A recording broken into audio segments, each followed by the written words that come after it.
j'ai grandi en Angleterre. J'ai passé toute mon enfance et mon adolescence à Londres. Je voulais raconter cette période parce que c'est une période exceptionnelle, puisque on assiste à partir du début des années 60 à l'explosion d'une véritable révolution culturelle, avec une explosion de la création en musique et aussi picturale. Et c'est dans ce contexte-là que se déroulait pendant ce temps-là la guerre au Vietnam.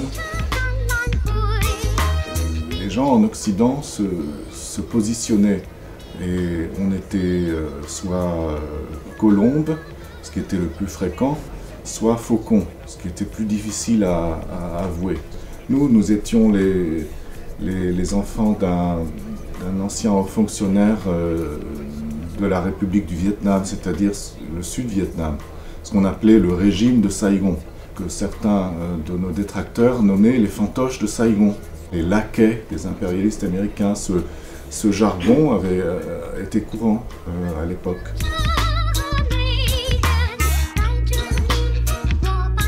Ma démarche, c'est plutôt, je me documente énormément et constamment. Je cumule les textes et les images, l'iconographie, les affiches, les photos.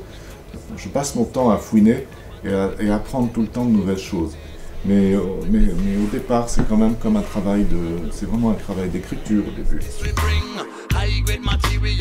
Ensuite, il y a toute une longue période où je réalise ce qu'on appelle des crayonnés, c'est-à-dire des brouillons tout simplement, planche par planche, avec les textes vraiment très précis.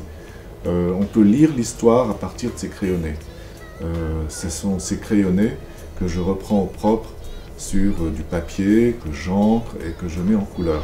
Moi j'appelle ça ma piste Ho Chi Minh, parce que les Vietnamiens du Nord qui descendaient la piste Ho Chi Minh pour infiltrer le Sud, on dit que cette marche mettait à peu près environ entre 2 et 3 mois. Moi, quand je fais ma réalisation, ma finalisation, j'appelle ça ma piste Ho Chi Minh.